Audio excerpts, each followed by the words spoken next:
Pak, bisa Pak.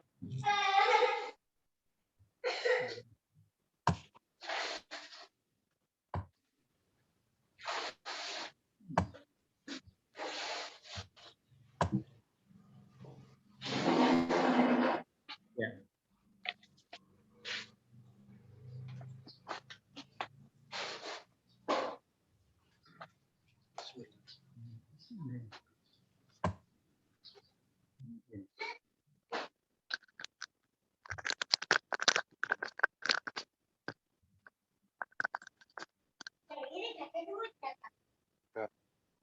Ada.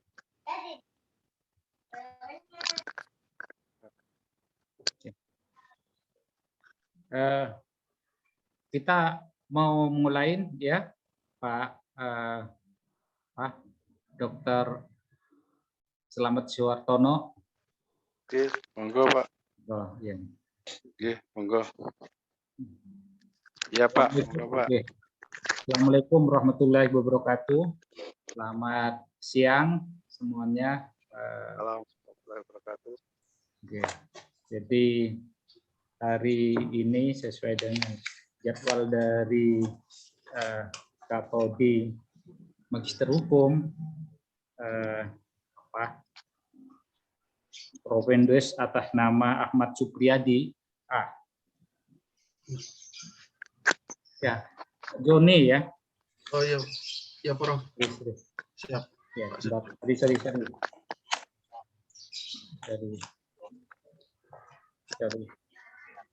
Dari yang kemarin itu ya.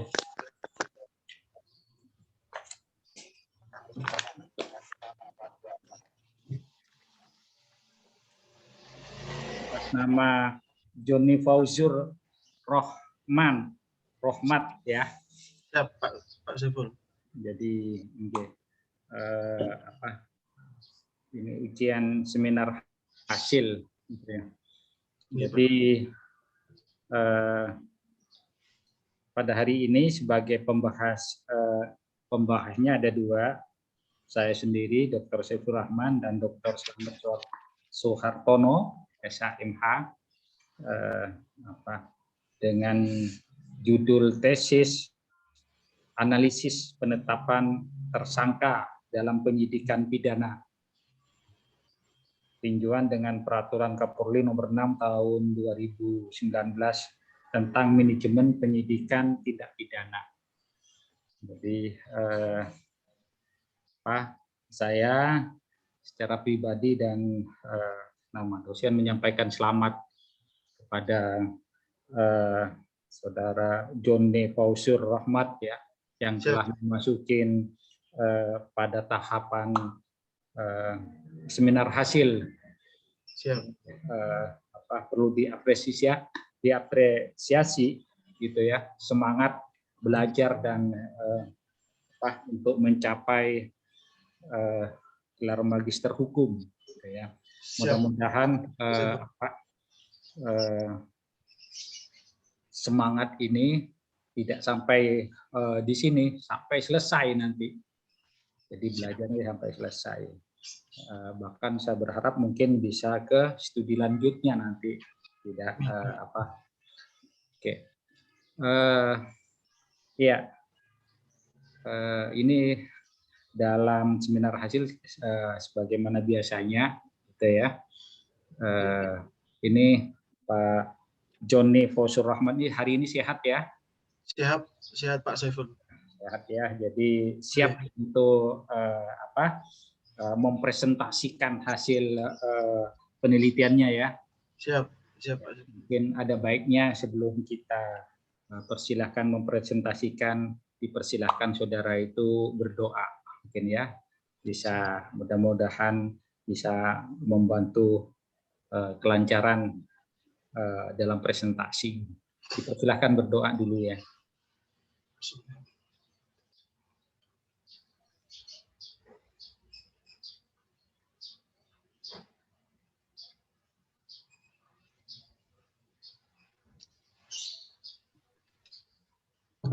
Sudah Pak Saiful.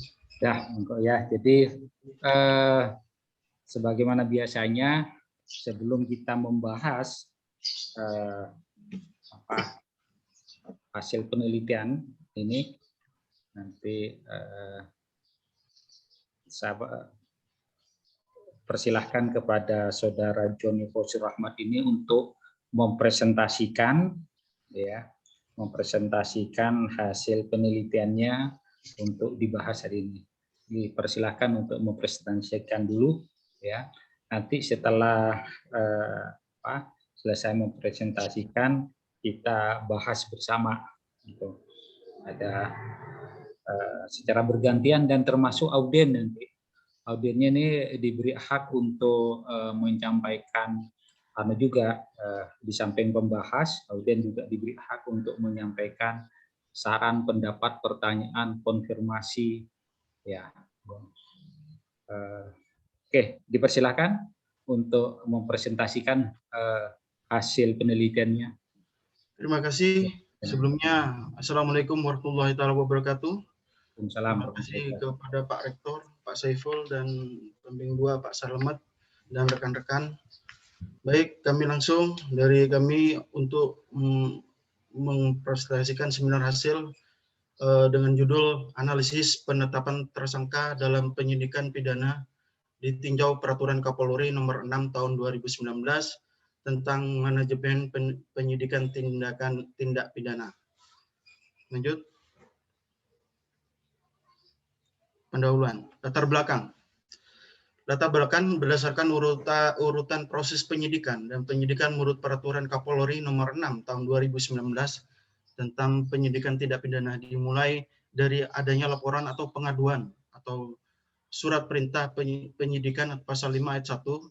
Setelah selesai maka dilanjutkan membuat laporan hasil penyidikan secara tertulis pada penyidik pasal 9 ayat 1. Selanjutnya adalah pelaksanaan gelar perkara untuk menentukan peristiwa tersebut diduga tindak pidana atau bukan tindak pidana pasal 9 ayat 1. Kemudian jika bukan merupakan tindak pidana dilakukan penghentian penyidikan pasal 9 ayat 2 huruf B. Apabila pelapor merasa keberatan terhadap penghentian penyidikan tersebut maka dilakukan gelar perkara untuk menentukan kegiatan penyidikan dapat atau tidaknya ditingkatkan kepada tahap penyidikan. Setelah semua proses penyidikan selesai, maka tahap selanjutnya adalah tahap penyidikan. Berdasarkan Peraturan Kapolri Nomor 6 Tahun 2019 tentang penyidikan tindak pidana pasal 10 ayat 1 kegiatan penyidikan tindak pidana terdiri atas A.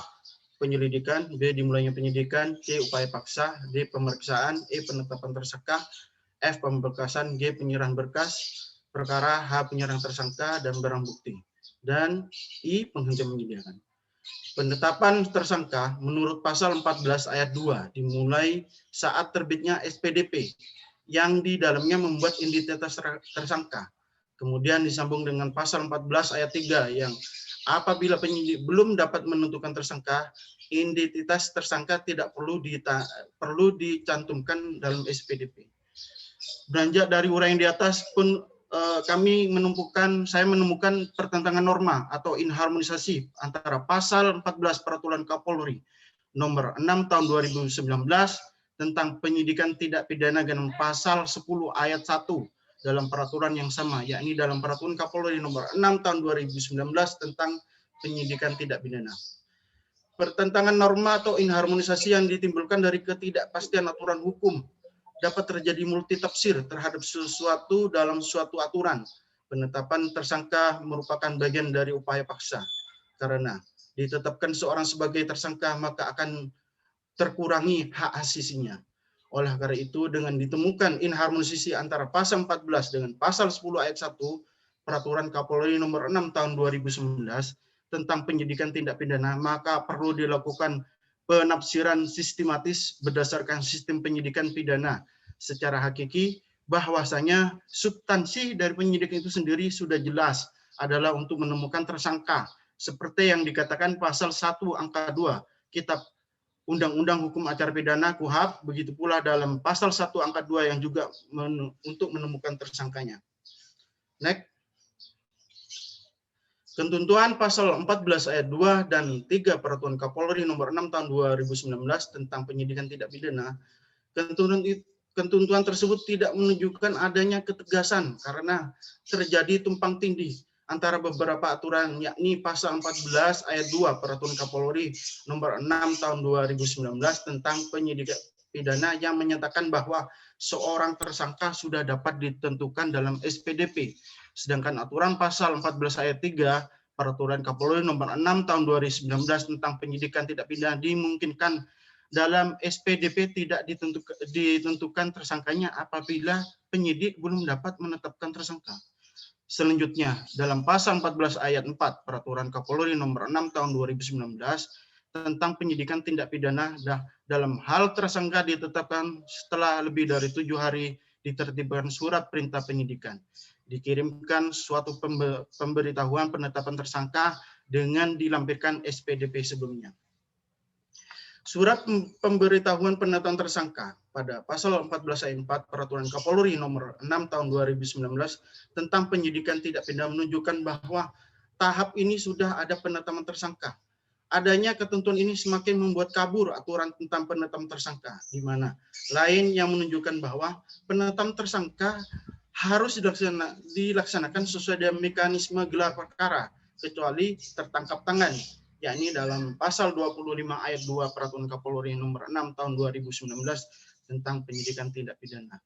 Kemudian, apabila dirinya sudah mendapatkan status tersangka dan ternyata dilakukan penghentian penyidikan dengan diterbitkan SP3 atau surat perintah penghentian penyidikan, maka dampak yuridis yang diterima dalam tersangka akan sangat merugikan dirinya karena masih banyak aturan yang multi tafsir atau kedudukannya sebagai tersangka akan mengakibatkan hak-hak sebagai warga negara tidak terpenuhi.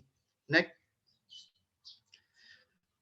Kondisi norma yang disebut inharmonisi ini terjadi akibat pasal dalam satu ruang lingkup peraturan, yakni dalam Peraturan Kapolri nomor 6 tahun 2019 tentang penyidikan tindak pidana tidak bersinergi untuk dijadikan pedoman dalam penyidikan pidana dan penyidik Polri untuk menetapkan seseorang sebagai tersangka. Oleh karena itu, berkaitan dengan penetapan tersangka dalam pasal 14 Perkapolri nomor 6 tahun 2019 tentang penyidikan pidana dengan pasal 10 ayat 1 dalam peraturan yang sama, yakni Peraturan Kapolri nomor 6 tahun 2019 tentang penyidikan tindak pidana, maka ditemukan suatu kesimpulan bahwanya KUHP atau Kitab Undang-Undang Hukum Acara Pidana dalam kaitannya dengan penetapan tersangka juga dikaitkan dengan makna dari penyidikan menurut pasal 1 angka 2 pada ketentuan umum KUHP yang dikatakan sebagai penyidik adalah guna menemukan tersangkanya, maka KUHP lebih condong terhadap pasal 10 ayat 1 Perkapolri nomor 6 tahun 2019 tentang penyidikan tindak pidana. Kami ulang kembali bahwa KUHP lebih condong terhadap pasal 10 ayat 1 Perkapolri nomor 6 tahun 2019 tentang penyidikan tindak pidana. Jadi, apabila tersangka tersebut ditetapkan atau telah ditentukan pada SPDP atau permulaan dilakukan penyidikan, maka secara normatif KUHP lebih condong kepada pasal 10 ayat 1 Perkapolri nomor 6 tahun 2019 tentang penyidikan tindak pidana, di mana menurut pasal ini kegiatan penyidikan harus melalui beberapa tahapan, mulai dari tahap penyelidikan, dimulainya penyidikan dengan diterbitkan SPDP, upaya paksa, pemeriksaan hingga pada penetapan tersangka. Dalam pasal 10 ayat 1 Perkapolri nomor 6 tahun 2009 sesuai dengan pasal 1 angka 2 KUHP sebagai makna dari penyidik itu sendiri, yakni guna menemukan siapa tersangkanya hingga seseorang untuk ditetapkan sebagai tersangka harus melalui tahap di dalam penyidikan.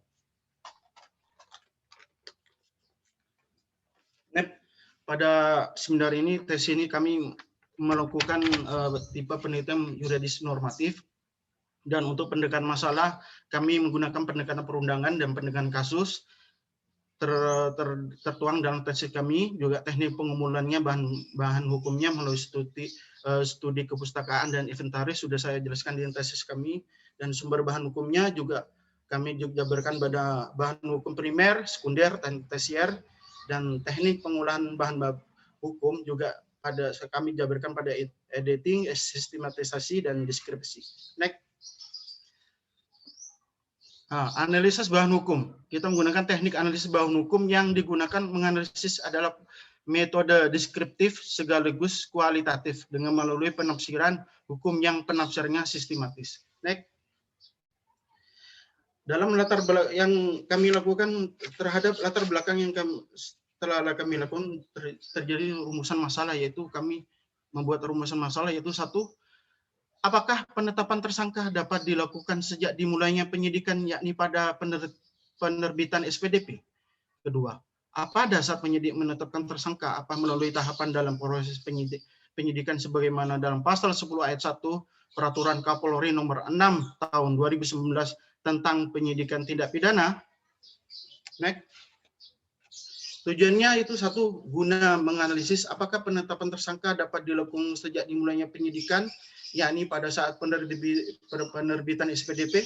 Kedua, guna menganalisis apa dasar penyidik menetapkan tersangka tanpa melalui tahapan dalam proses penyidikan sebagaimana dalam pasal 10 ayat 1 Peraturan Kapolri nomor 6 tahun 2019 tentang penyidikan tindak pidana.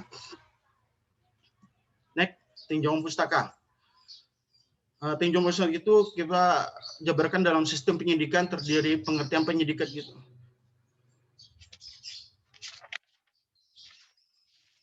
Next, bab 3. Proses penyidikan pidana hingga tahap penetapan tersangka. Next. Penertiban SPDP sebagai tahap awal dimulainya penyidikan.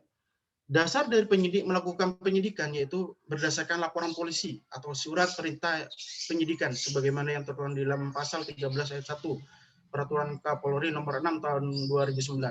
Setelah surat perintah penyidikan sprint diserahkan kepada kurun waktu selanjutnya 7 hari, maka SPD juga harus selesai dibuat pasal 13 ayat 3 Peraturan Kapolri nomor 6 tahun 2019.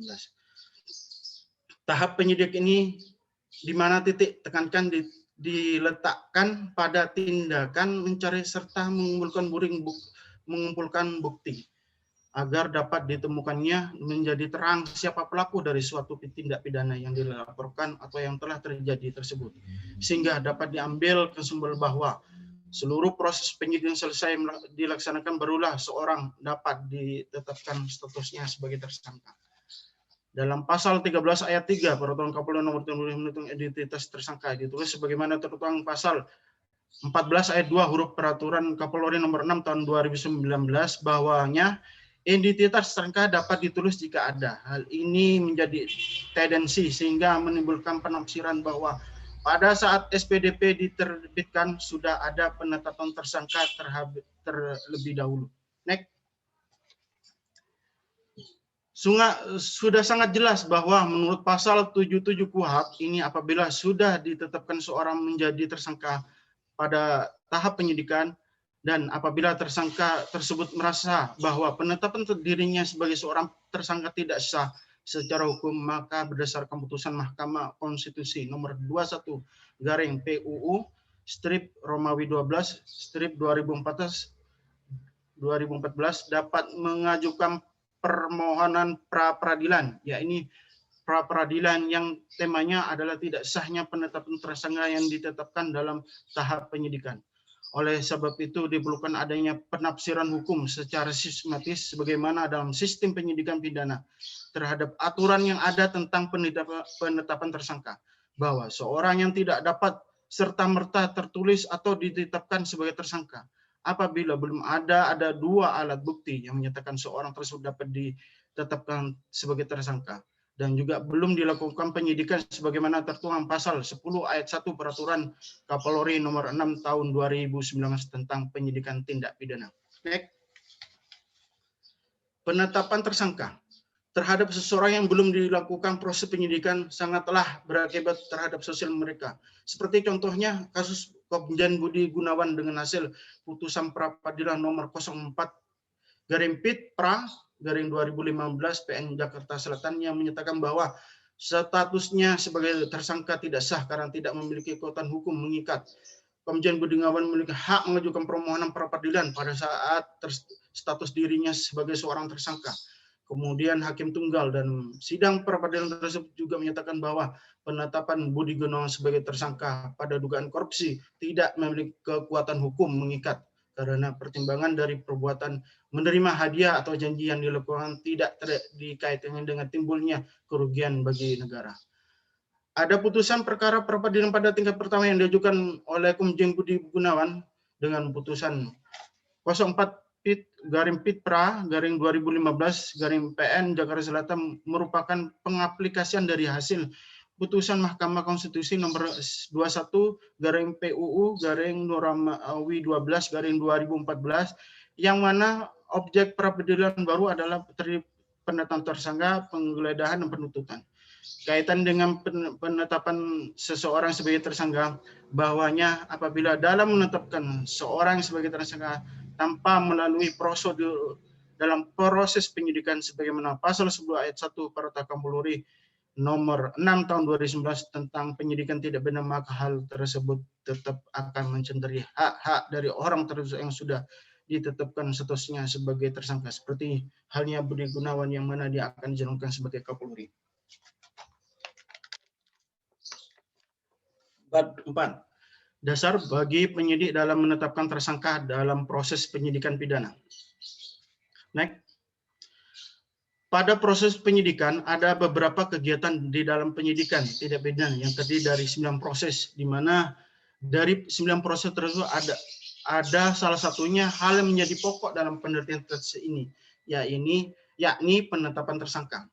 Berdasarkan pasal 10 ayat 1 Peraturan Kapolri nomor 6 tahun 2019 tentang penyidikan tidak pidana, kegiatan penyidikan tidak pidana terdiri dari yang pertama, penyidikan tahap kedua, dimulainya penyidikan tahap ketiga, upaya paksa tahap keempat, pemeriksaan tahap kelima, penetapan tersangka tahap keenam, pemberkasan tahap ketujuh, penyerahan berkas perkara tahap 8, penyerahan tersangka dan barang bukti tahap terakhir, yakni tahap 9 dan penghentian penyidikan. Pasal 14 dan pasal 10 ayat 1 Perkapolri nomor 6 tahun 2019 tentang penyidikan tidak pidana penetapan tersangka masih ada tahap kelima dalam penyidikan. Sehingga hal ini perlu ditafsirkan kembali agar tercapainya kepastian hukum. Sejak kapan seorang dapat dikatakan sebagai tersangka, dan apabila SP3 diterbitkan atau pemberhentian penyidikan itu dilakukan karena alasan tidak ada cukup bukti. Setelah seseorang tersebut dinyatakan tersangka, itu akan sangat berpengaruh terhadap hak-hak sebagai warga negara. Next.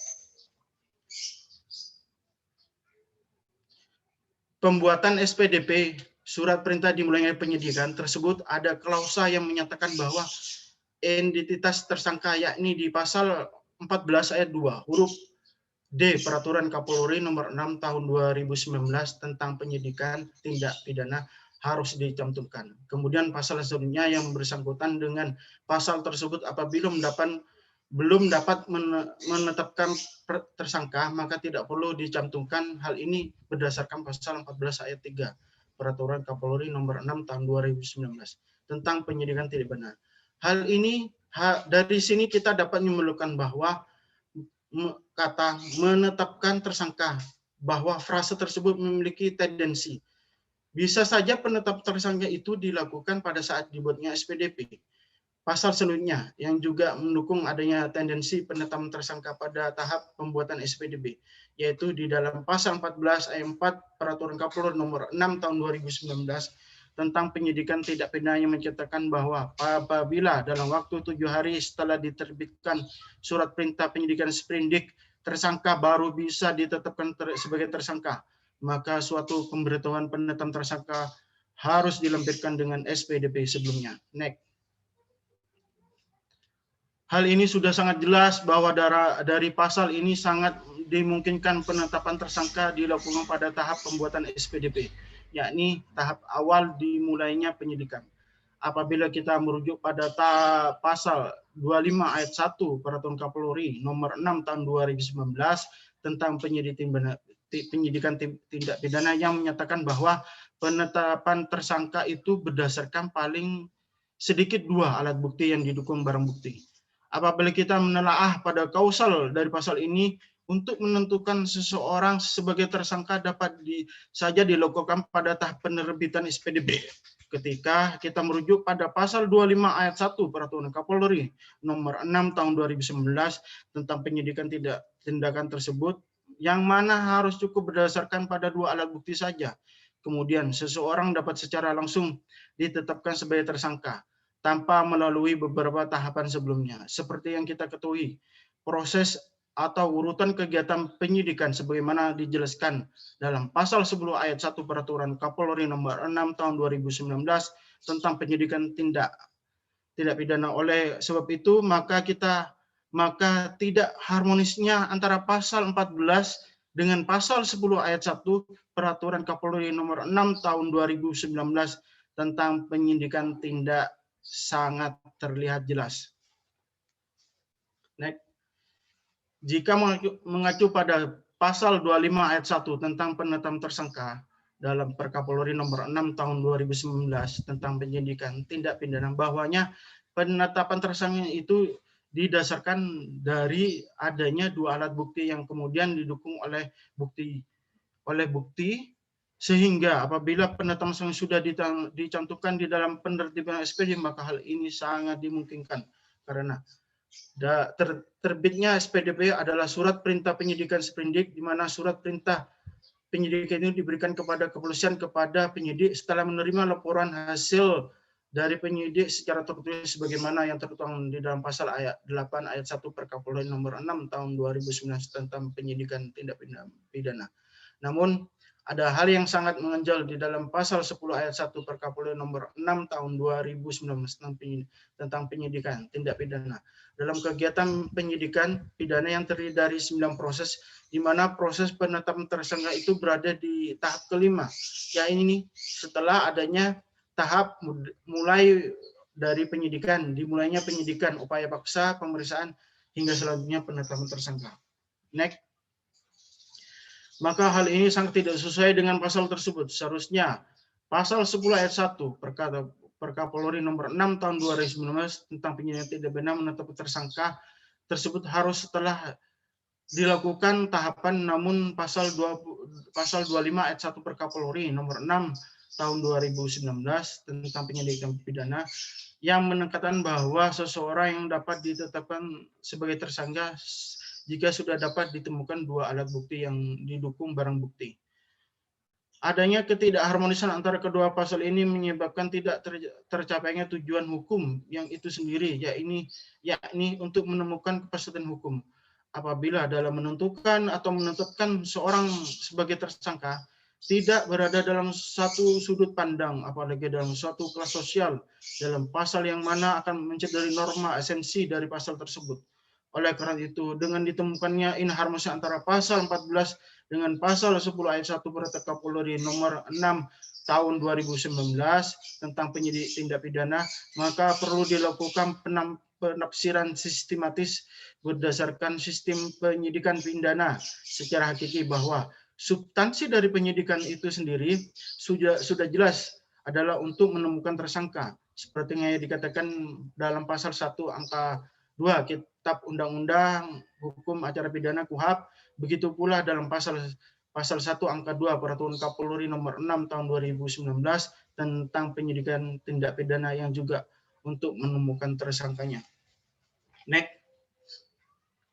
Kepastian hukum itu tidak terlepas dari ciri utamanya, ini terhadap norma hukum tertulis. Tanpa nilai kepastian maka akan kehilangan pula maknanya. Karena apabila hal ini tidak memiliki nilai kepastian maka tidak dapat lagi digunakan untuk sebagai pedoman perilaku dan bertingkah laku lagi. Setiap orang yang berkepentingan terhadap hal tersebut, yakni bagi penyidik di lingkup Polri juga bagi calon tersangka. Untuk mendapatkan kepastian hukum sebagaimana yang tertuang dalam pasal 28D Undang-Undang Dasar 1945 yang menyatakan bahwa setiap orang berhak atas pengakuan jaminan perlindungan kepastian hukum yang adil serta perlakuan yang sama di hadapan hukum. Oleh sebab itu, sesuai dengan amanat Konstitusi Indonesia yang sudah beberapa kali diamandemen, maka setiap peraturan yang dibuat haruslah bernafaskan amanat pasal tersebut. Seseorang yang diduga sebagai pelaku tindak pidana dalam menetapkan orang tersebut sebagai tersangka harus berdasarkan ketentuan yang sudah diatur di dalam peraturan perundang-undangan, yang mana aturan perundang-undangan yang mengatur tentang penetapan tersangka dalam proses penyidikan pidana baik itu yang diatur di dalam Undang-Undang Nomor 8 Tahun 1981 tentang Kitab Undang-Undang Hukum Acara Pidana KUHP. Dalam hal ini juga telah penutup kesimpulan Jika melihat pada pasal 14 Peraturan Kapolri nomor 6 tahun 2019 tentang penyidikan tidak benar, ada tendensi bahwa seseorang dapat ditetapkan sebagai tersangka tanpa dilakukan proses penyidikan. Padahal esensi dari penyidikan adalah untuk menemukan siapa pelaku dari suatu tindak pidana. Seharusnya penetapan tersangka tidak dapat dilakukan pada saat penerbitan SPDP karena saat tersebut masih belum dilaksanakan kegiatan penyidikan karena SPDP masih merupakan tahap awal dari suatu penyidikan yang baru akan dimulai. Kedua, penetapan tersangka dalam proses penyidikan berdasarkan pada hasil pemeriksaan yang dilanjutkan gelar perkara penetapan tersangka dan juga menunjuk pada definisi penyidikan sebagaimana yang diterangkan pasal 1 angka 2 KUHP dan pasal 1 angka 2 atau Peraturan Kapolri nomor 6 tahun 2019 tentang penyidikan tindak pidana yang bertujuan untuk menemukan tersangkanya. Maka seharusnya dasar hukum yang digunakan dalam proses penyidikan untuk menetapkan tersangka adalah pasal 10 ayat 1 Peraturan Kapolri nomor 6 tahun 2019 tentang penyidikan tindak pidana, bukan pasal 14 Peraturan Kapolri nomor 6 tahun 2019 tentang penyidikan tindak pidana. Next.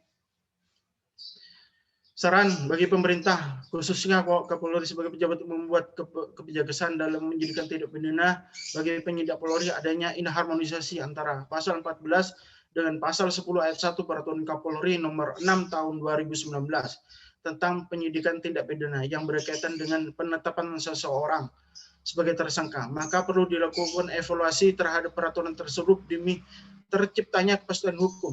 Karena dalam kedua pasal itu tidak ada satu pemahaman terkait dengan kapan seorang dapat ditetapkan sebagai tersangka. Padahal yang dikatakan sebagai tersangka itu saran untuk penyidik. Bagi penyidik, khususnya penyidik Polri, dalam hal melaksanakan proses penyidikan perlu dilakukan telaah atau pendalaman materi suatu perkara terhadap penetapan tersangka agar tidak mengalami kekeliruan dan untuk menghindari adanya kesalahan dalam menetapkan seorang sebagai tersangka. Sebelum dilakukan proses penyidikan sebagai tahap dalam pasal 10 ayat 1 Perkapolri nomor 6 tahun 2019 tentang penyidikan tindak pidana.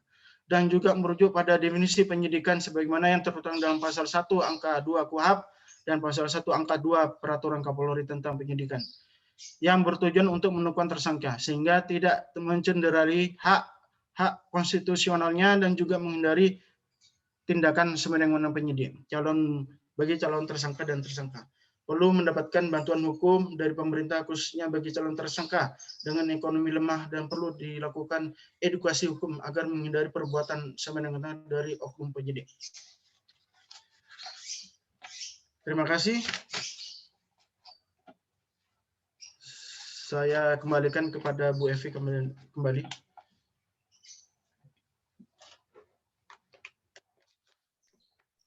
Terima kasih Saudara Joni Fausur Rahmat telah mempresentasikan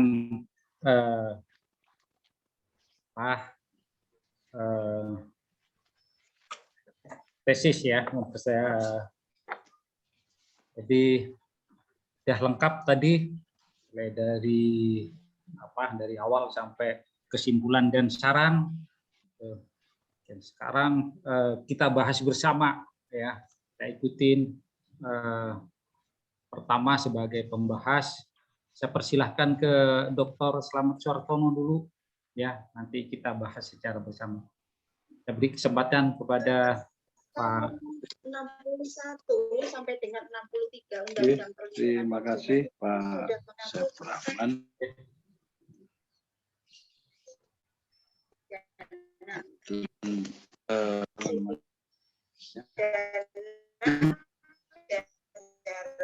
Membimbing dan Pak mungkin dari judul Pak ya, judulnya analisis sistem penyidikan pidana terhadap, ini mungkin akan memberikan kerancuan ya. Apakah yang dibahas itu sistem penyidikan pidananya atau penetapan tersangkanya dalam penerbitan SP3? Nggak ada sistemnya, Pak. Perlu direnungkan kembali. Halo, Mbak. Nggak ada sistem. Oh, yang di email saya masih ada, Pak. Oh ya, Berarti sudah dirubah. oke. Analisis Di email ke saya penetapan. kemarin Analisis. ada analisis. Oke. Nggak ada sistemnya, Pak. Berarti ini sistem dihapus, Pak ya. Oke. Oke. Jadi nah, yang saya terima masih ada sistem. Jadi analisis penetapan tersangka dalam penerbitan bukan dalam ini. Mungkin analisis tersangka, analisis penetapan tersangka.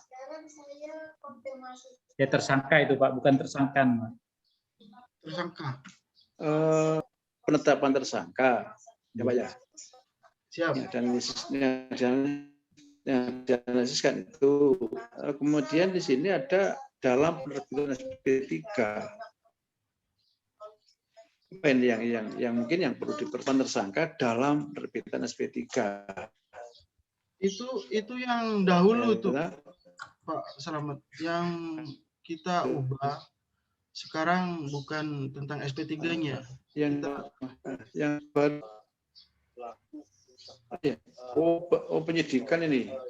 Iya, kita menerapkan, kita mengkerucutkan kepada penetapan tersangkanya. Ya. Oke, paham. Iya.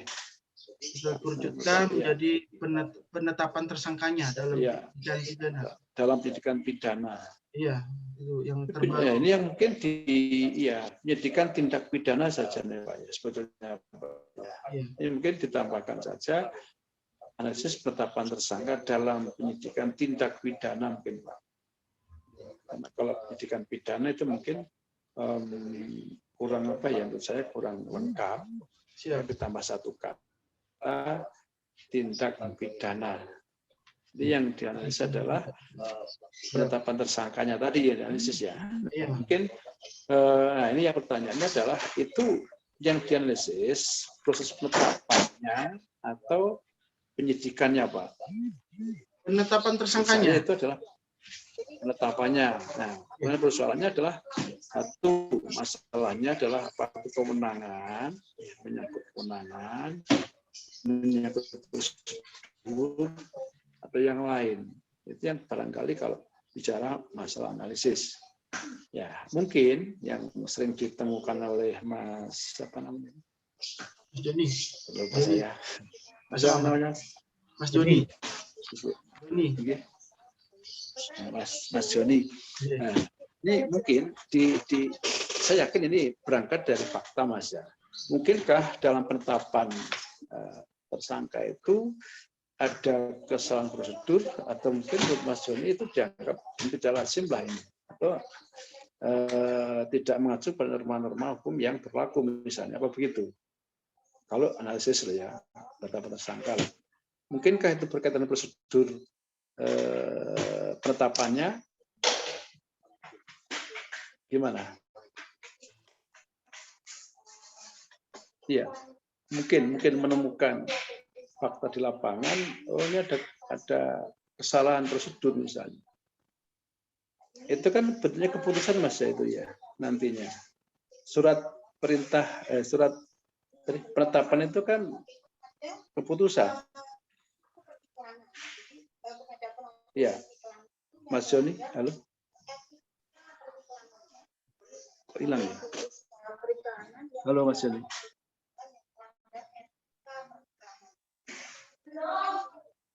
Hilang suaranya. Halo. Mbak Evi dibantu, Mbak Evi. Dibantu. Halo.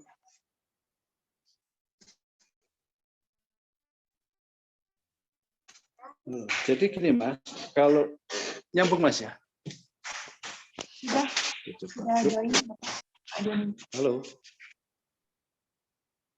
Oh, gitu. Oh, hilang tadi.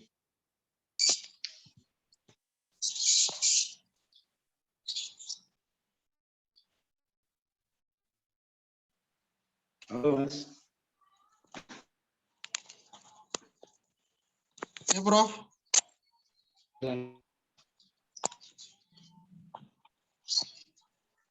Halo, Prof. Halo. Oke, dilanjut. Pak Selamat. Pak Dr. Selamat. Oke, dilanjut.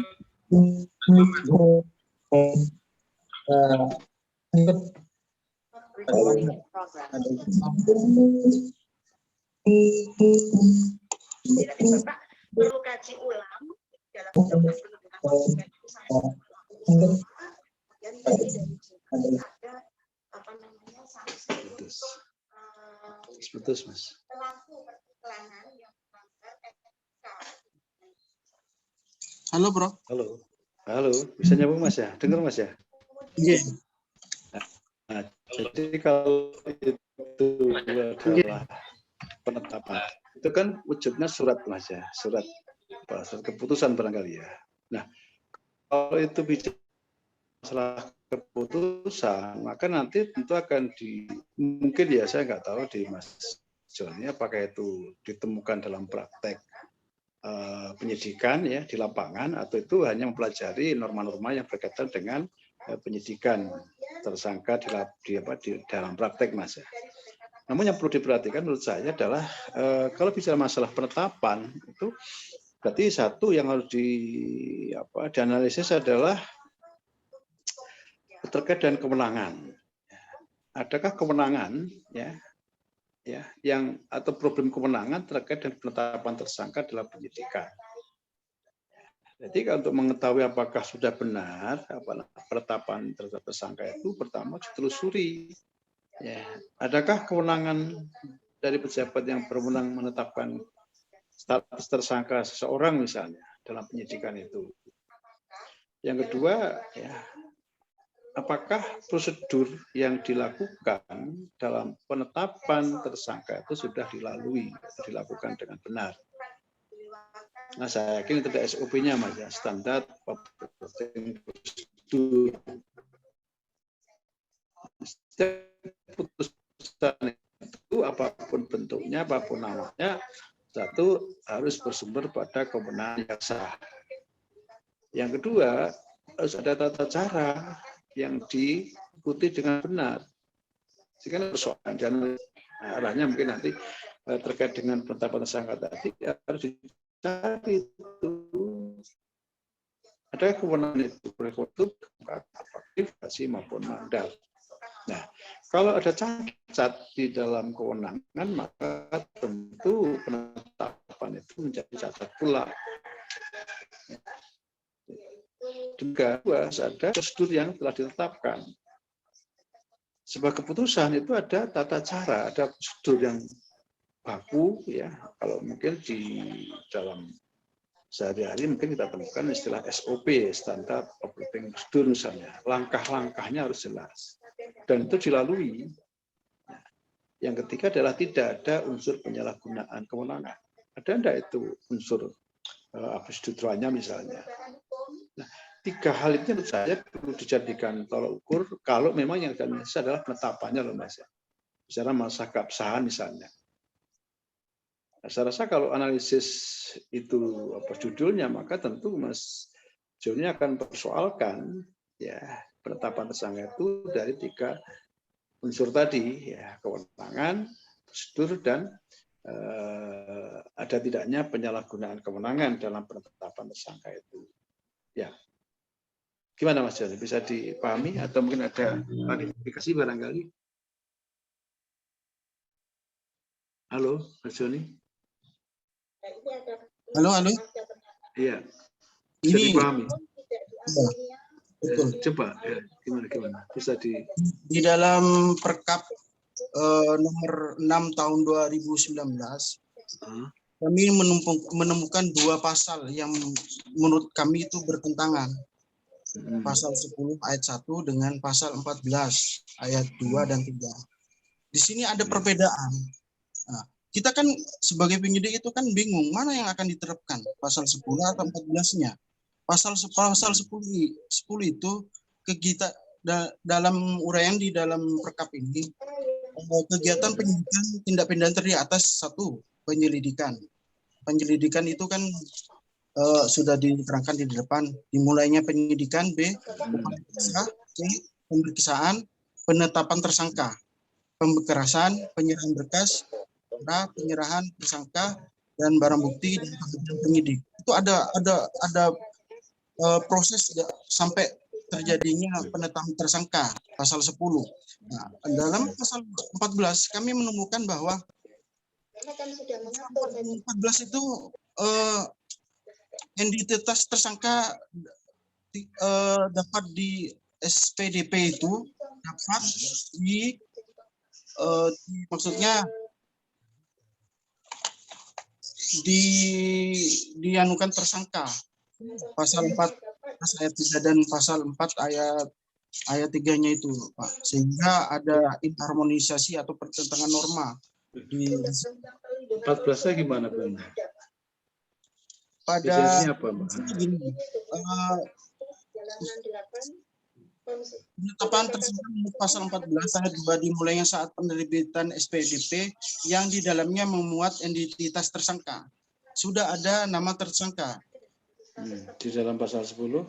Ya, Dalam pasal 10 itu tersangka sendiri kan arti tersangka adalah seseorang yang karena perbuatannya atau keadaannya menurut berdasarkan 2 alat bukti yang sah didukung barang bukti patut diduga sebagai pelaku tindak pidana.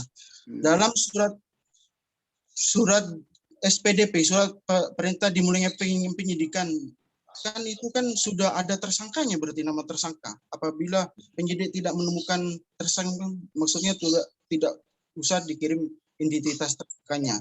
Kan menjadi ambigu. Ada inharmonisasi, itu ketetapan norma itu. Inharmonisasinya.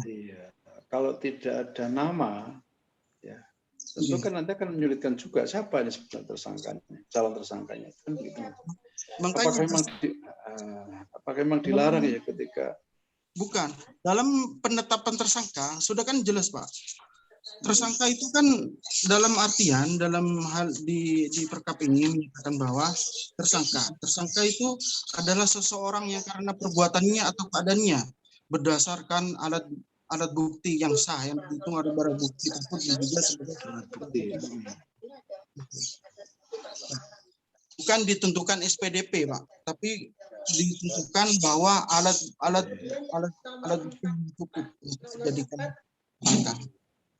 Cuma persoalannya kemudian nanti kalau menguji, itu kan berarti harus menguji dah, Mas ya. Iya. Ya, menguji amati apakah memang harus dicantumkan nama dan tidak. Kan dua pasal harus diuji untuk apa namanya yang harus dimenangkan, harus dianukan begitu, Mas ya. Nah, persoalan kemudian adalah ketika menguji berarti ada desinkronisasi ya, Mas ya, antara peraturan atau norma undang-undang. Nah, persoalan kemudian itu ada dalam satu undang-undang, ya toh. Ini mungkin agak kesulitan. Kalau mungkin beda undang-undang, ya, kemudian disharmonisasi atas bawah mungkin menggunakan prinsip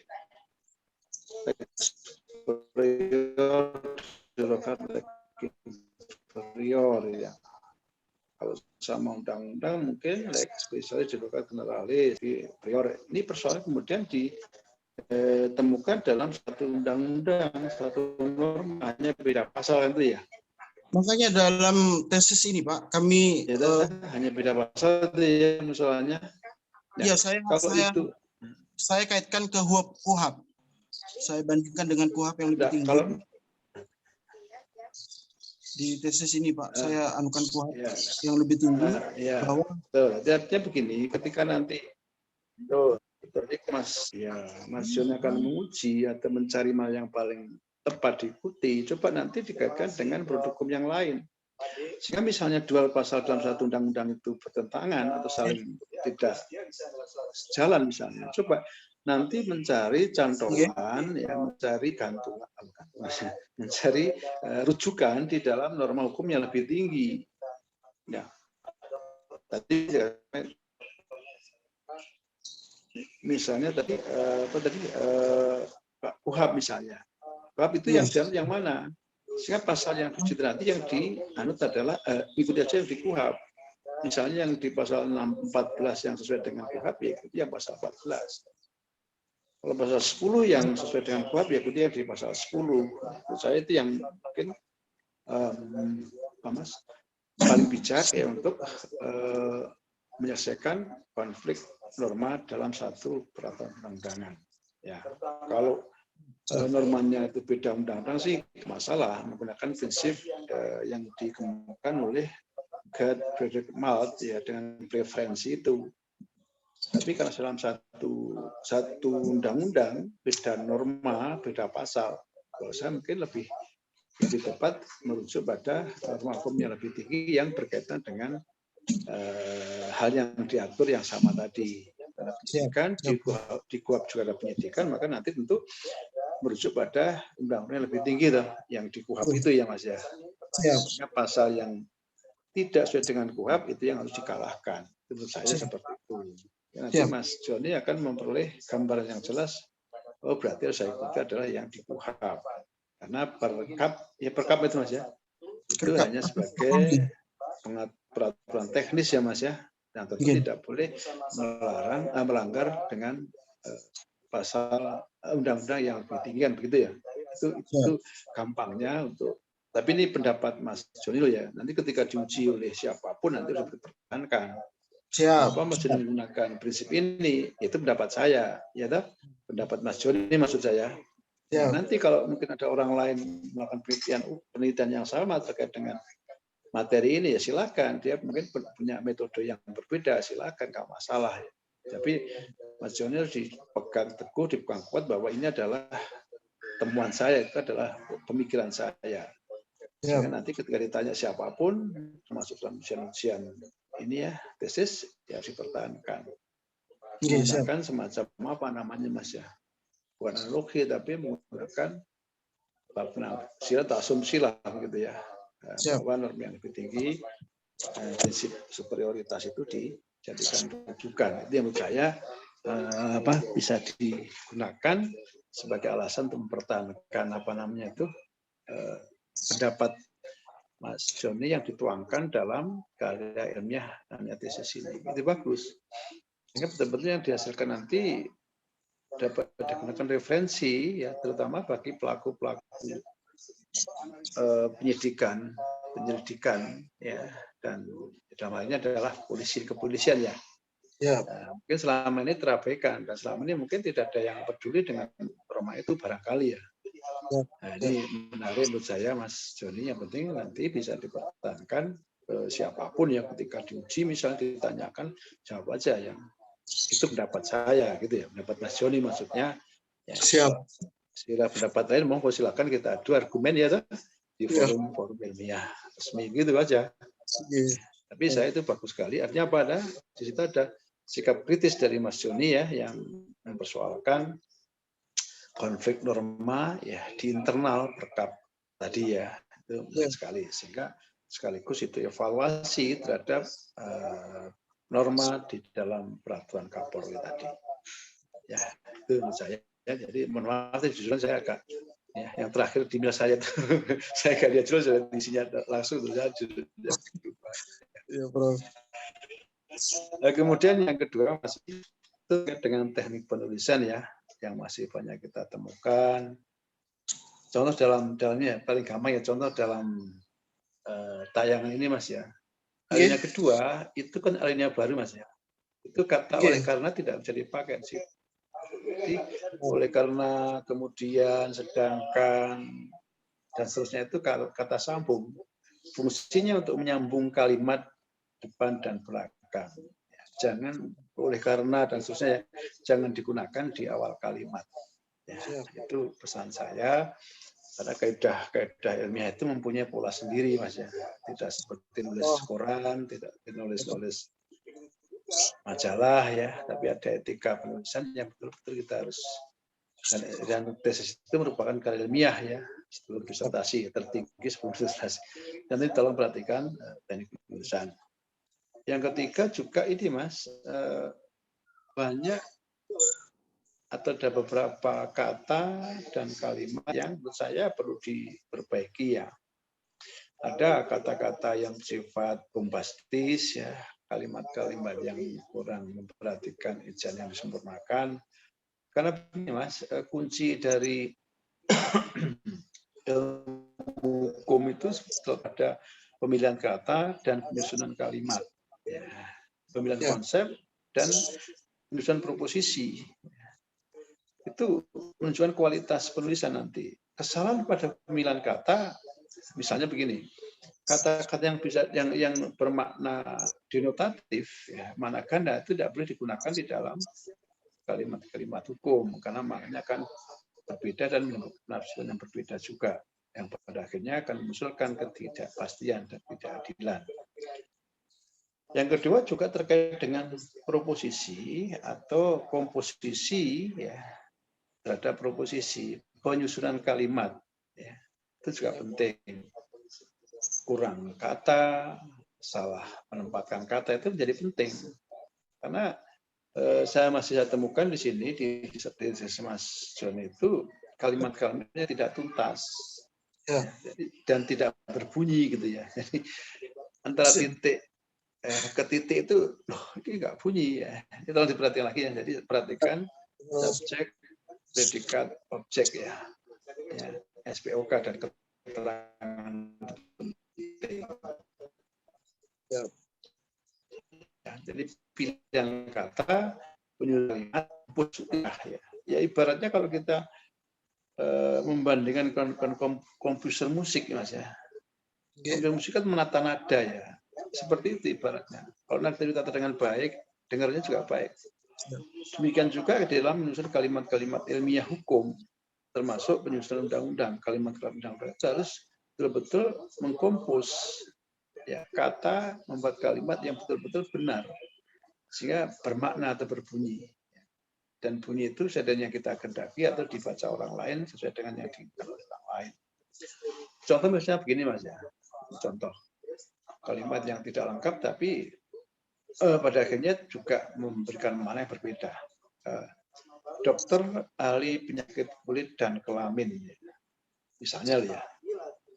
Kemudian di situ ditulis dokter ahli penyakit kulit kelamin, dannya lupa menaruh di situ.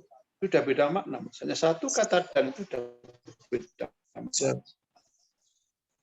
Ya, maunya pinginnya penyakit kulit dan kelamin, ya, berarti kan ahli penyakit kulit dan ahli penyakit kulit seluruh tubuh dan kelamin kan gitu ya. Tapi karena dannya lupa menjadi dokter ahli penyakit kulit kelamin, ya, sebatas kulit kelamin aja gitu. Satu kata dulu Mas. Nah ini satu contoh ya. Jadi nanti tolong diperhatikan ya, pilihan kata, pilihan penyusunan kalimat itu menjadi penting. Misalnya contoh lagi dalam pemilihan apa namanya kata nggak bisa digunakan untuk dalam bahasa hukum ya, undang-undang. Kenapa? Bisa itu bisa bermakna bisa dalam arti racun ya, dan bisa bermakna dapat. Betul. Hindarilah kata-kata yang bermakna ganda dan juga kata-kata yang bersifat samar atau tidak jelas ya. Itu juga menimbulkan problem nanti dalam praktek. Ya, kenapa? Karena kalau multi interpretasi ya pada akhirnya dapat menimbulkan ketidakadilan dan ketidakpastian ya, terkait dengan norma itu. Ya ini satu contoh kecil saja yang tapi penting untuk diperhatikan Mas Joni untuk memperoleh apa namanya itu tulisan yang betul-betul berkualitas. Karena S2 itu di atas satu Mas. Makanya teknik penulisan, pemilihan kata, komposisi kalimat itu betul-betul diperhatikan. Ya, jangan sampai nanti kalau lebih dari satunya, nah ini kan malu ya. Yang kedua, jangan sampai si pembimbing penguji disibukkan dengan tata tulis ya. Karena dianggap ya tata tulis teknik penulisan itu sudah selesai di S1 ketika Mas Joni mengambil skripsi. Dia jangan ada kesalahan di S2. Sudah S3 sudah dianggap selesai betul sudah. Ya, jadi sebetulnya sudah bicara masalah materi ya Mas ya. Ini yang tapi nggak apa-apa. Ya, mungkin khilaf ya, belum waktunya mepet-mepet bareng Mas Joni ya. Nggak apa-apa tapi aja begini, ke depan diperbaiki lagi, diteliti satu persatu kalimat ya yang betul-betul mencerminkan keilmiah sekelas tesis Mas ya. tentang materi nanti berkembang pasti itu ya. Saya rasa itu Pak Saiful Rahman, Dr. Saiful Rahman dari saya. Terima kasih. Assalamualaikum warahmatullahi wabarakatuh.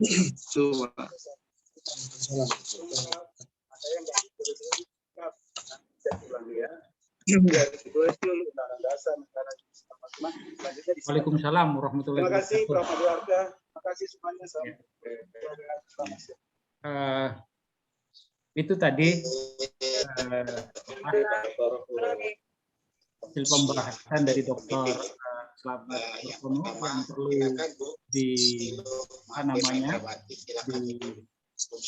menjadi catatan dari Joni Rahmat.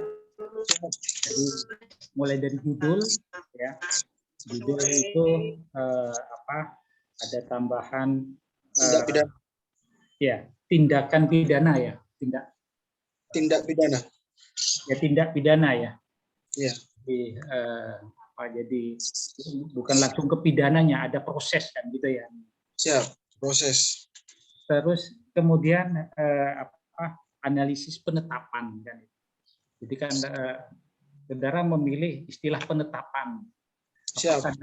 Apakah dalam praktek itu memang ditemukan istilah penetapan atau keputusan kan itu produk yang berbeda gitu ya.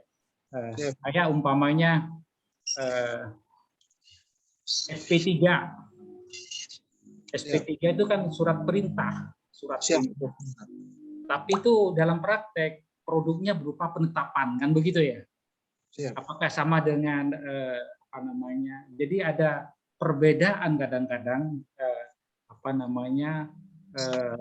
perbedaan istilah yang di KUHP yang dipakai dalam KUHP dengan praktek gitu ya. Umpamanya di KUHP disebut surat gitu ya, surat keputusan, tapi dalam praktek ditemukan penetapan. Saya nggak tahu yang saudara memilih penetapan itu apakah alasan yang di praktek itu untuk penetapan tersangka kan gitu ya. Saudara yang sudah berkecimpung di dunia penyidikan, produk hukumnya itu berupa penetapan atau surat keputusan kan gitu. Saudara kan di sini memakai istilah penetapan.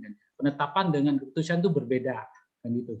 Soalnya dalam pasal 10 Perkap ini bukanan Pak Saiful, penetapan tersangka, bukan keputusan, penetapan tersangka memang. Ya, dalam praktek maksudnya, dalam praktek saudara menemukan istilah apa? Penetapan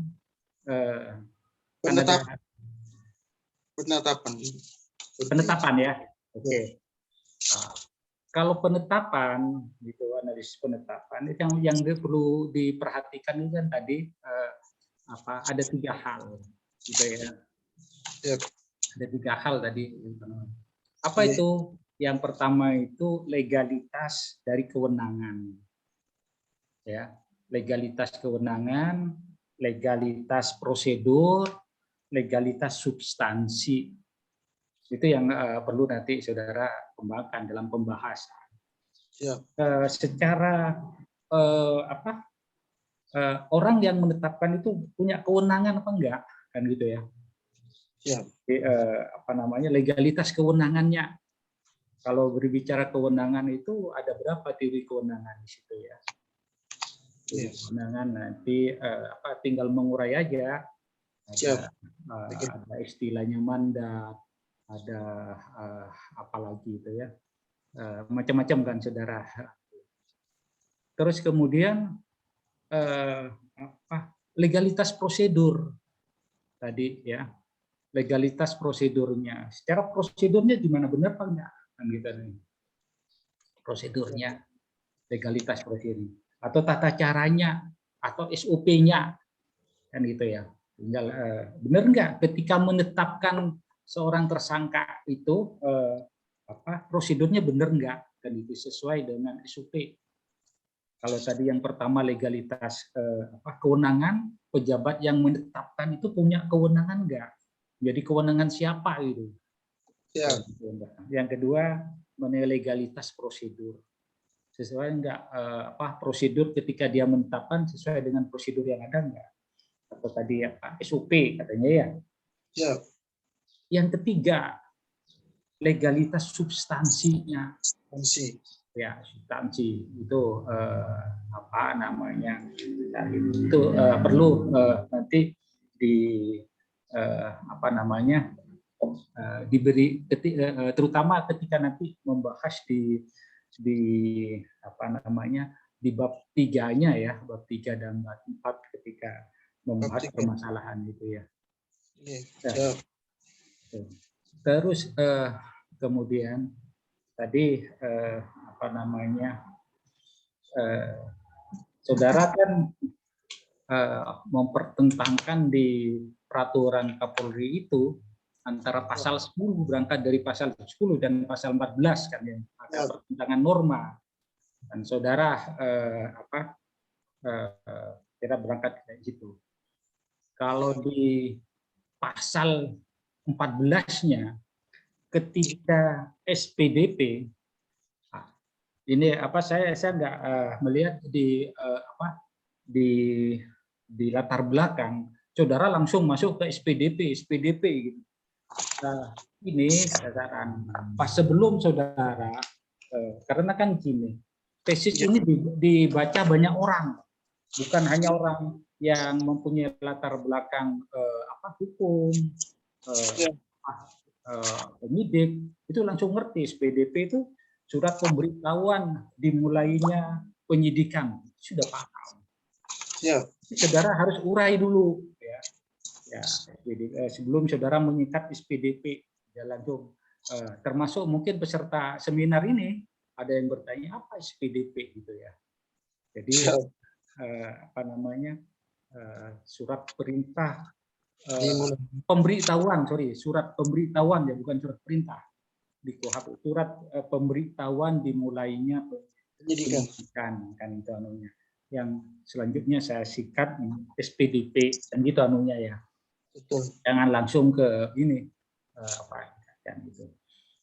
Lah di situ kan mulai problem menurut saudara. Iya betul. 14 gitu ya. Okay. Kita melakukan penyelidikan dan memberitahukan ke jaksa SPDP, diberitahu dimulai penyelidikan itu identitas calon identitas calon tersangka itu sudah tertulis di isi. Iya betul. Ya. Di pasal 10 memungkinkan untuk dikosongkan kan itu di situ ya. Sehingga kan di sini kebetulan ada Pak Robi ini ya, ada Pak Robi Sujana gitu ya. Gimana Pak Robi Sujana ini dari kejaksaan atau walaupun dia itu belum jaksa dari kejaksaan. Ini praktek ini gimana? Kadang-kadang kan proses penyidikan ini untuk ditingkatkan. Ini bolak-balik. Biar nggak bolak-balik ini gimana? Apakah di awal sudah harus ditentukan tersangkanya? Apakah harus melalui proses katanya saudara ya? Harus melalui proses penyelidikan. Mulainya penyidikan. Ya. Terus kemudian ada gelar perkara katanya gitu ya. Sampai baru ada penetapan. Sehingga penetapan. Sehingga antara yang praktek ini dengan yang teori gimana? Apakah mungkin saya sering dengar itu dalam praktek. Dalam praktek kadang-kadang SPDP itu dibuat berulang-ulang, berdua kali kan gitu ya. Yang pertama belum ada tersangkanya, terus kemudian kalau sudah diberikan lagi yang sudah ada tersangkanya. Padahal di KUHP itu hanya sekali kan gitu ya. Nah, ini saudara bisa memadukan antara yang temuan yang saudara temukan di praktek dengan yang di KUHP itu gimana kan gitu. Tadi. Terus memang kan gini, ini jarang memang ya pertentangan norma pasal 10 dan pasal 14 ini dalam suatu peraturan yang sama, peraturan Kapolri kan biasanya kan pada peraturan yang berbeda gitu anunya. Siap. Peraturan yang berbeda karena kalau dalam peraturan yang ini yang sama kalau kita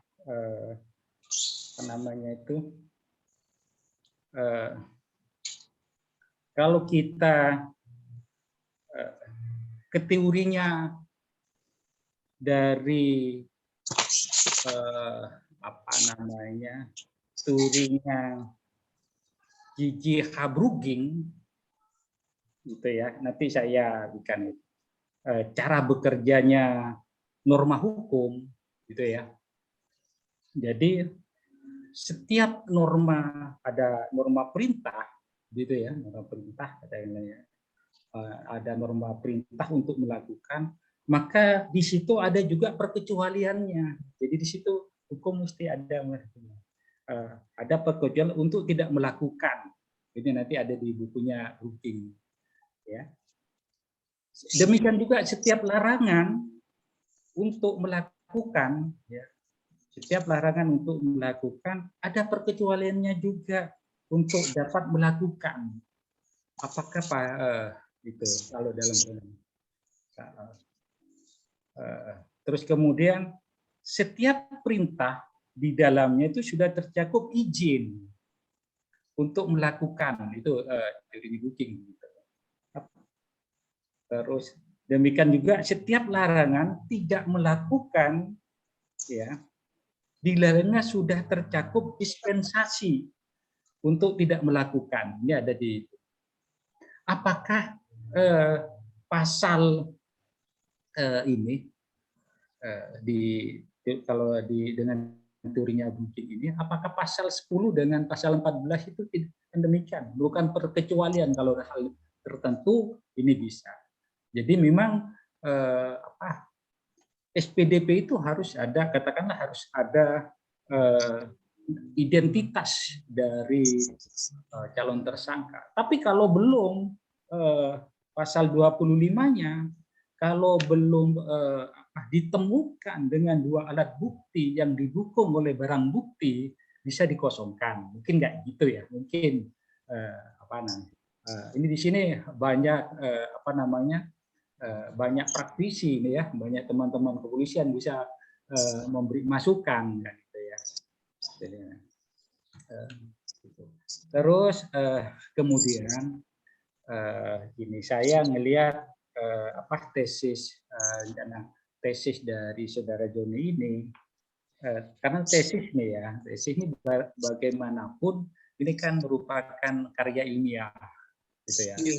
Ya, norma-norma dalam penulisan karya ilmiah itu harus kita penuhi standar. Jadi Pak Dr. Slamet udah memberi masukan teknis penulisan itu bagaimana. Ya. Kalau saya secara garis besar aja kan gini, ibaratnya kan tesis itu ada anatominya gitu ya. Manusia itu ada kepala, ada leher, ada badan, ada kaki kan. Dan itu komposisinya harus simetris gitu ya, jangan kepalanya besar gitu ya, badannya kecil, terus kakinya panjang kan gitu ya, itu kurang bagus, kurang ganteng, kurang cakep katanya kan gitu ya. Nah, ini saya melihat tesis saudara itu masih demikian, nanti bisa diperbaiki. Siap, Prof. Bab 1 19 halaman kalau saya lihat itu. Bab 2 19 halaman. Bab 3 11. Bab 4 ya 15.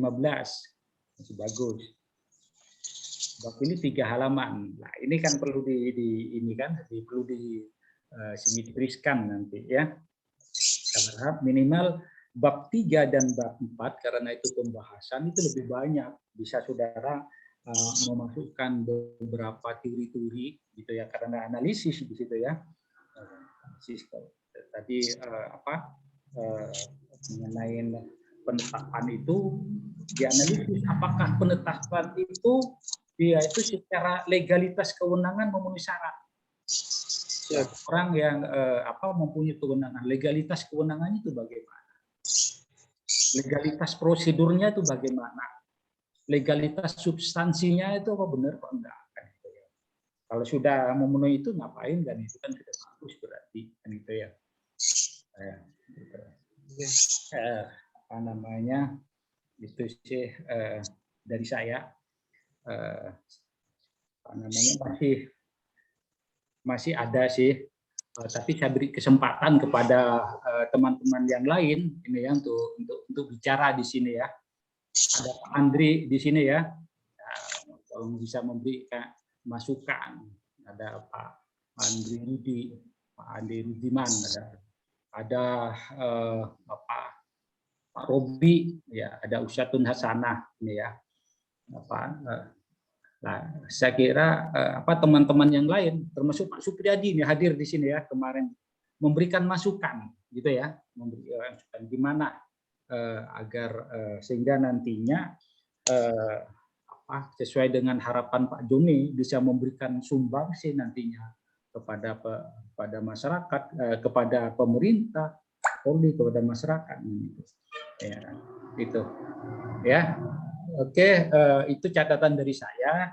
Nanti saya sambung lagi setelah yang lain memberikan masukan. Di sini ada Pak Okta juga ya, para praktisi ini ya, untuk memberikan sehingga nanti tesisnya Pak Joni ini bisa komprehensif. Banyak masukan. Tadi dari Dr. Slamet banyak juga masukan, gitu ya. Ada masukan. Ya, saya kira itu Bapak dari saya. Saya persilakan kepada audiens yang lain. Mungkin Pak Supriyadi memberikan masukan, silakan. Ya, silakan Pak Supriyadi, mungkin ada masukan Pak. Ada Pak Robi, silakan Pak Robi. Ini ya, Pak Robi dari Kejaksaan ini ya. Ini gimana agar proses penyelidikan dan penyidikan ini nggak bolak-balik nanti ya, untuk misalkan SP dengan Kejaksaan gimana sebaiknya? Pak Robi, silakan. Siap Bapak. Ya. Mohon maaf Bapak sebelumnya. Barusan masih ada acara gitu Pak. Ya. Jadi menurut saya itu mungkin ya cuma bukan saran sih Pak. Ya biasanya tuh harus banyak-banyak koordinasi kalau secara praktek seperti itu Bapak. Gitu Bapak. Ya mohon maaf, cuma itu aja ya yang bisa saya sampaikan Bapak. Terima kasih Bapak. Koordinasi itu yang dimaksudkan harus ada persamaan persepsi kan gitu ya. Siap. Antara penyidik dan penuntut umum kan, penuntut umum kan itu. Benar Bapak, harus benar. ada persamaan persepsi.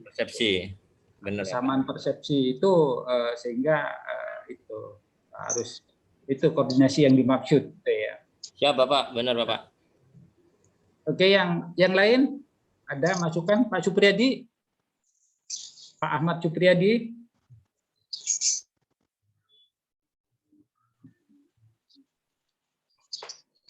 Ya, dimana ini kan pelaku praktisi semua ini dalam menetapkan calon tersangka itu gimana? Apakah yang dipakai itu pasal 10 peraturan Kapolri, apa pasal 14-nya atau KUHP lah itu anunya. Kan gitu. Kira-kira anunya Pak Joni ke sana kan gitu anunya ya. Iya, Ya kan, betul. karena penyidik itu ada target waktunya, ada tegang waktunya, itu harus menetapkan kan demikian ya, agar terjadi kepastian hukum. Nah, karena kalau lebih dari 20 hari, 21 hari nggak bisa ini bebas demi hukum kan demikian ya, kira-kira begitu ya. Oh, iya. Jadi penyidik itu kan bekerja tuh dalam target waktu juga kan gitu. Coba yang lain, monggo silakan. Ada ini Pak Bahtiar, silakan ya. Ini sumbang saran aja, sumbang saran nggak apa-apa ya. Sumbang saran, silakan.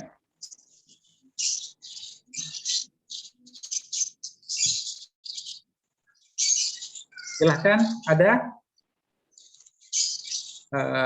memberikan catatan untuk yang tesisnya Pak John ini, apakah sudah kan nggak mungkin, ini kan masih belum ke tesis ya, sebelum ke tesis nanti kita kan apakah ini layak untuk masuk ke tesis. Nah, sebelum kita, saya minta pendapat dari saudara yang hadir ini di sini yang ikut ya, nggak ada masukan mungkin. Izin menanggapi Bapak. Monggo Pak Bahtiar, silakan. Menurut Bapak Selamat tadi, yaitu bahwa Perkap nomor 10 dan nomor 14, jadi sumber penyidik melaksanakan hal tersebut dalam penetapan tersangka, yaitu karena sumber hukum di Indonesia ini menggunakan KUHP. Jadi menurut saya, pendapat saya, yaitu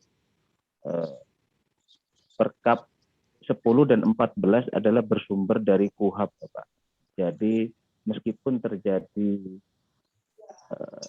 ketidakharmonisan antara Perkap 10 dan 14, jadi ada KUHP yang bisa dijadikan sebagai acuan, yaitu yang memiliki legalitas atau yang lebih tinggi itu, Bapak. Ya. Demikian, terima kasih. Ya. Itu pasal 10 dan pasal 14 ya tadi yang ya. Kalau peraturan 40-nya nomor 6. Ya, Bapak, ya betul.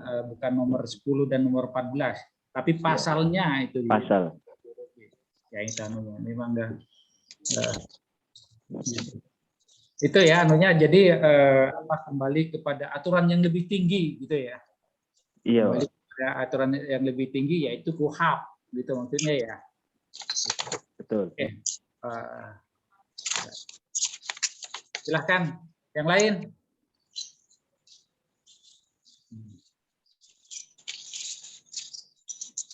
Ada?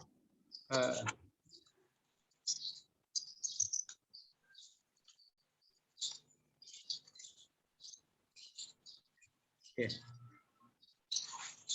Pak Nur Insani nih, Beta bisa. Silakan memberi. Siap, tidak ada. Gitu ya. Oke, terima kasih. Ya. Pak Supriyadi bisa memberi masukan, Pak. Nah, ini kan praktisi juga ini, Pak Supriyadi ini.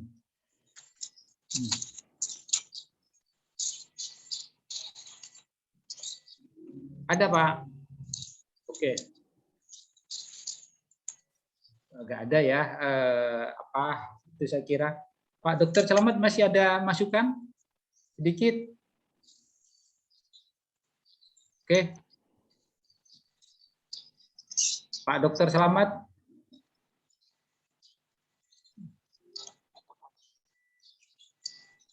Masih di mute, Pak.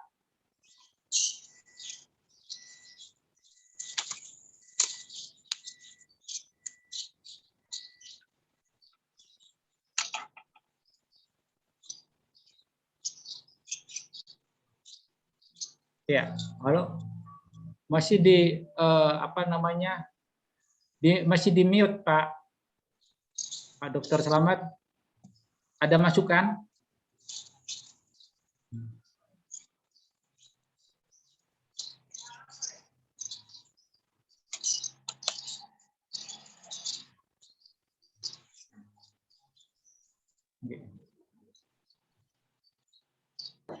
Iya, lagi semua dibatasi kalau boleh masuk. Masih ada masukan, Pak Dokter Selamat? Di rumah saja. Terima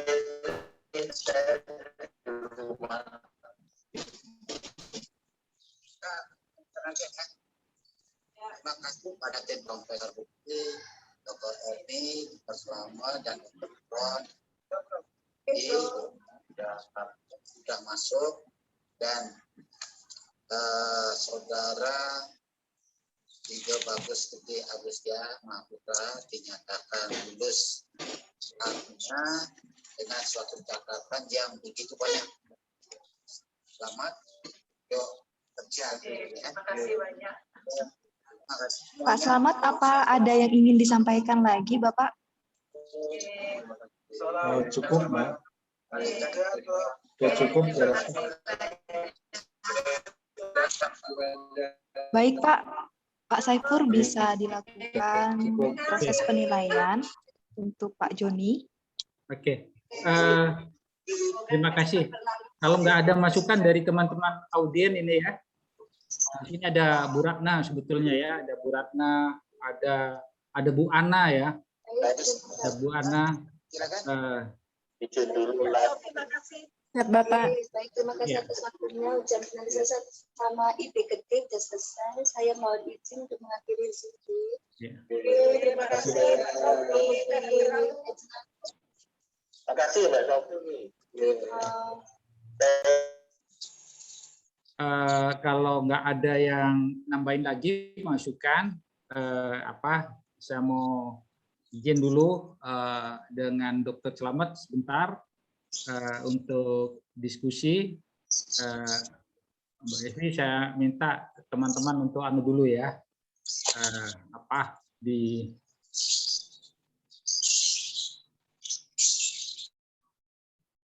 Evi, ya.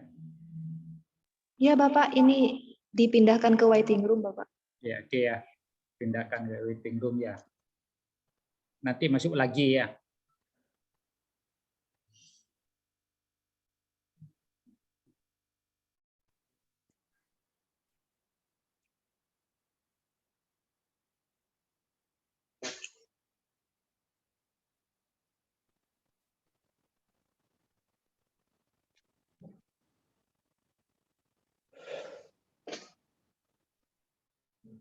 Sudah Pak Evi ya? Oke.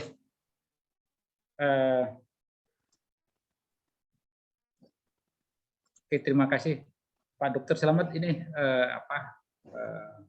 yang lain masih di sebelah ya, jadi kita diskusi ini. Untuk yang Mas Joni Fauzur Rahmat ini kira-kira ini gimana, layak untuk jadi tesis atau gimana menurut Pak Dokter Selamat? Gini Pak, saya rasa substansial cukup banyak. Mungkin perlu pembenahan dan perlu penajaman analisis barangkali Pak. Mungkin yang perlu ditegaskan oleh Mas Jun itu apa sih yang akan dicari, akan dicari dalam tesis ini. Terkait dengan konflik normanya mungkin sudah maju pada yang diikuti yaitu KUHAP ya. Apa cukup itu atau mungkin terkait dengan tadi proses penetapannya atau mungkin juga unsur substansi penetapannya, mungkin itu juga menarik kalau model tesis. Tapi kalau mungkin hanya konflik normanya atau disharmonisasi norma yang akan selesai dengan merujuk pada KUHAP sebagai produk norma undang-undang yang berada di atas perkap hanya sebagai pelaksanaannya saja. Kedua, perlu juga nanti di Mas Joni ya, perlu ditelusuri lagi sumber-sumber hukum yang atau sumber-sumber hukum yang lain ya, terutama jurnal-jurnal mungkin kalau ada ya, mungkin buku yang mendukung dan menguatkan dari analisisnya Mas Joni. Dan yang ketiga terkait dengan pemilihan tadi kata, penyusunan komposisi atau kalimat-kalimat yang digunakan di dalam setiap hanya betul-betul bermakna ya, dan kalimat itu. Dan yang keempat teknisnya, garis penulisan terkait dengan footnote misalnya, kemudian kata sambung misalnya dan sebagainya. Saya rasa itu dibenahi dengan baik, dan kemudian juga perlu diingatkan juga nanti jumlah halaman Pak ya. Komposisi halaman itu 1, 2, 3. Bab 1, 2, 3 itu kurang baik. Dan filosofi namanya Pak, manusia, kepala bab 1 itu sedikit dan semakin banyak diperut lebih banyak, bab 2, 3 banyak, kesimpulannya sedikit. Itu nanti yang perlu disampaikan kepada Mas Joni. Jadi kalau memang dipersoalkan substansinya sudah cukup untuk saya. Ya kritis, kalau memang itu jadi problem di praktek ya tentu harus diselesaikan secara teoritik. Ya, dan nanti akan ada remedi terhadap perkap yang misalnya isinya berbeda. Itu barangkali Pak Dr. Ya. Terima kasih. Jadi kesimpulannya ini masih layak untuk tingkatkan ke tesis ya. Betul, masih nggak perlu polesan lagi Mas. Oke. Terima kasih Dr. Hamad. Kita Mbak Evi bisa masuk lagi yang bersangkutan. Silahkan suruh masuk semua ya. Ya. Terima kasih Saudara Joni Fauzur Rahmat ya. Jadi hasil diskusi saya dengan tim pembahas. Jadi berdasarkan semangat untuk belajar saudara ya. Jadi semangat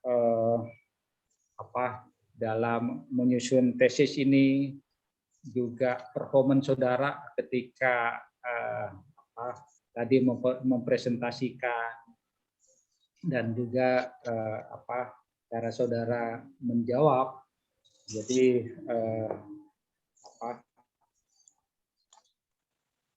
proposal tesis saudara ini dinyatakan layak untuk ditingkatkan jadi tesis ya. Terima kasih. Dengan beberapa perbaikan tentunya ya.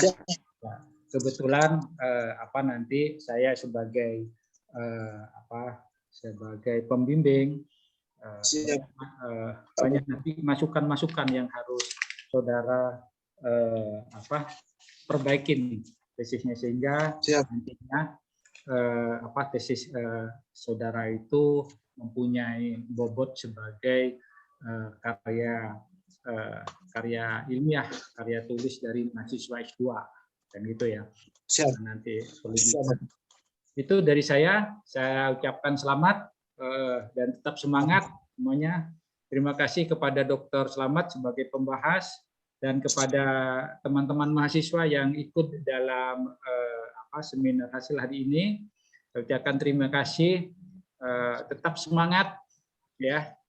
Tetap semangat untuk bisa maju seperti Pak Joni yang lain. Ya, silakan yang lain. Terima kasih. Di acara ini selanjutnya saya serahkan kepada Mbak Evi. Terima kasih kepada seluruh dosen pembahas, Pak Saiful dan juga Pak Slamet Suhartono. Dan selamat untuk Bapak Joni Fauzur Rahmat. Setelah lulus untuk bisa lanjut ke tahap selanjutnya, yaitu tahap sidang akhir tesis.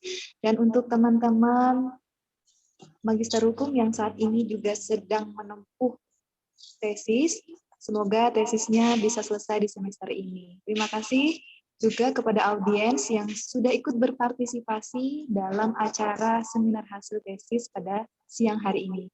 Akhirnya saya ucapkan terima kasih dan Assalamualaikum warahmatullahi wabarakatuh. Waalaikumsalam warahmatullahi wabarakatuh.